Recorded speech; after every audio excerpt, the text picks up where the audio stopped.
అందరికీ నమస్కారం అండి.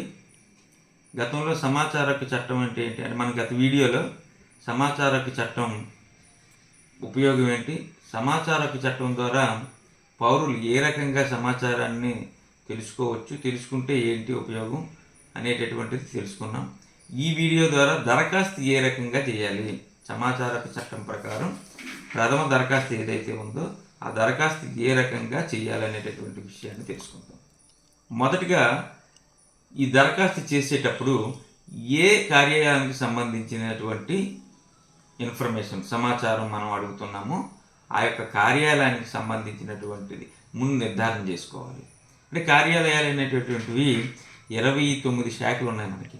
ఆ 29 శాఖల్లో మనం ఏ శాఖకి సంబంధించింది, రెవెన్యూ డిపార్ట్మెంటా, లేకపోతే పంచాయతీ లేకపోతే మండల కార్యాలయానిక, మండల పరిషత్ కార్యాలయానిక, వ్యవసాయ కార్యాలయానిక మనం అడిగే సమాచారం ఏ కార్యాలయానికి సంబంధించింది అనేటటువంటి నిర్ధారణ చేసుకున్న తర్వాత ఈ సమాచార హక్కు చట్టం ప్రథమ దరఖాస్తు చేసేటప్పుడు మనం సెక్షన్ 6 సబ్సెక్షన్ 1 ప్రకారం మనం దరఖాస్తుని చేసుకోవాలి.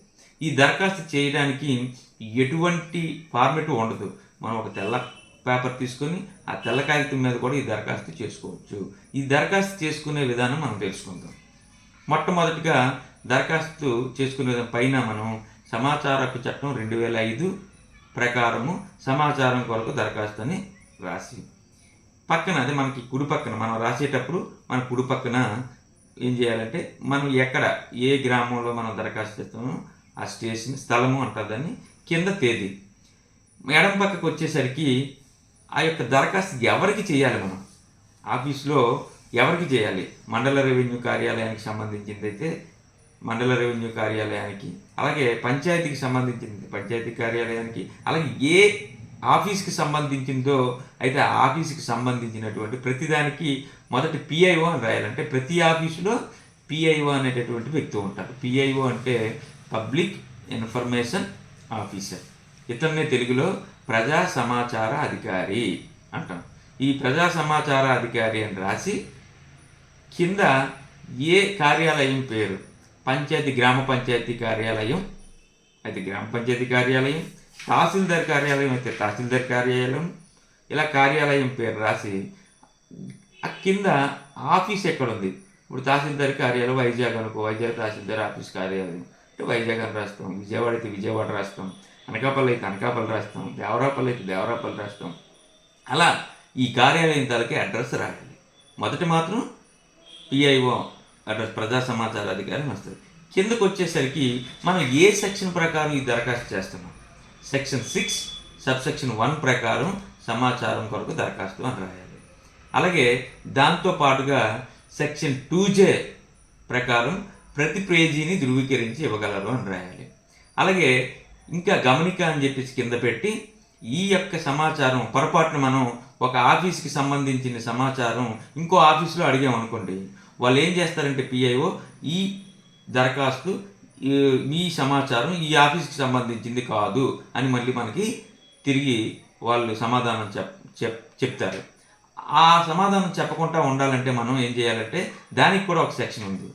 సెక్షన్ 6 సబ్సెక్షన్ 3 ప్రకారము మీ కార్యాలయానికి సంబంధించింది కాకపోయినట్లయితే ఈ సమాచారం మీరే ఈ సమాచారం ఏ కార్యాలయానికి సంబంధించిందో ఆ కార్యాలయానికి నేను పంపించినటువంటి దరఖాస్తుని బదిలీ చేయండి అని రాయాలి. క్లియర్గా రాస్తే అప్పుడు మనకి ఆ దరఖాస్తుని రిటర్న్ చేయడానికి అవ్వదు, మనకి ఇది కార్యాలయం కాదని చెప్పడానికి అవ్వదు. వాళ్ళే ఈ యొక్క దరఖాస్తుని ఆ పిఐఓ ప్రజా సమాచార అధికారి ఏ కార్యాలయానికి అయితే ఆ కార్యాలయానికి పంపిస్తారు. ఇవి ముఖ్యంగా పైన రాయాల్సినటువంటి అంశాలు దరఖాస్తు పైన. ఒకటి పైన హెడ్డింగు, డేటు, కిందకి ఎడం పక్కకు వచ్చేసరికి ప్రజా సమాచార అధికారి ఏ కార్యాలయము ఆ యొక్క అడ్రస్ రాసి కింద ఈ ఫలానా సమాచారం కొరకు దరఖాస్తు ఈ క్రింది సమాచారం అందివ్వగలరని రాయి. పాయింట్ వైజ్ రాసుకోండి అప్పుడు మీకు కావాల్సిన సమాచారం. తహసీల్దార్ కార్యాలయానికి సంబంధించింది అయితే జనరల్గా మనం అడిగేది ఏంటంటే 1Bలో లేకపోతే సెటిల్మెంట్ ఫెయిడ్ అడంగల్లో, ఇలా రెవెన్యూ డిపార్ట్మెంట్కి సంబంధించిన సమాచారం పాయింట్ వైజ్ రాసుకోవాలి. అలా పంచాయతీకి సంబంధించింది పంచాయతీకి ఈ పెన్షన్స్ ఎన్ని ఇస్తున్నారు, పన్నులు ఎన్ని కడుతున్నారు, ఈ యొక్క ఇన్ఫర్మేషన్ కావాలంటే ఇది. వ్యవసాయానికి సంబంధించింది అయితే వ్యవసాయకి ఇలా పాయింట్ వైజ్ మనం రాసుకోవాల్సినటువంటి అవసరం ఉంటుంది. రాసుకున్న తర్వాత మీరు ఏ ఇన్ఫర్మేషన్ అడగాలో మీకు తెలుస్తుంది కాబట్టి ఆ ఇన్ఫర్మేషన్ వరకే అడగండి.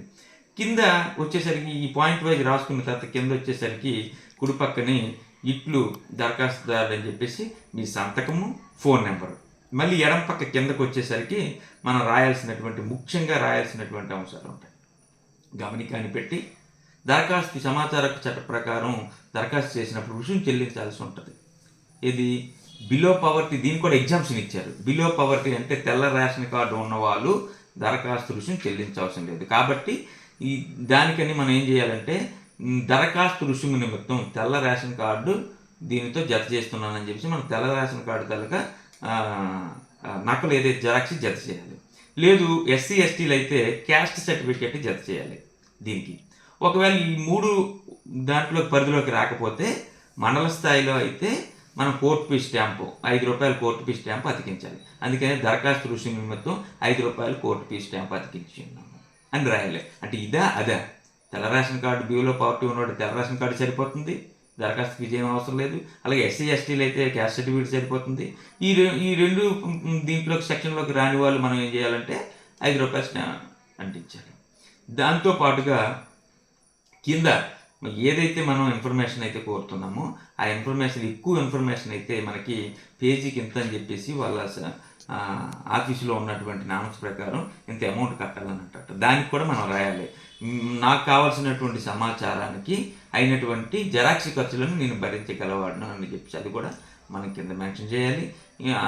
ఒకటి రేషన్ కార్డు జత చేయాలి ఆ పరిధిలో ఉన్నవాళ్ళు, లేదంటే ఎస్సీ ఎస్టీ వాళ్ళు అయితే క్యాస్ట్ సర్టిఫికేట్ జత చేయాలి, లేదంటే కోర్టు ఫీ స్టాంపుని పైన అతికించాలి. ఇది ముఖ్యంగా ఇలాగా దరఖాస్తు చేసినటువంటి విధానం. ఈ దరఖాస్తు పెట్టిన తర్వాత పిఐఓ మనకి ఎన్ని రోజుల్లో మనకి సమాధానం చెప్పాలి అంటే కొన్ని ఇంపార్టెంట్ అయిన సమాచారం అయితే 48 గంటల్లో చెప్పాలి. అంటే 30 రోజులు లిమిట్ ఉంది దీనికి దరఖాస్తుకి సమాధానం చెప్పడానికి. 30 రోజులు లిమిట్ వరకు ఆగాల్సినటువంటి అవసరం లేదు పిఐ.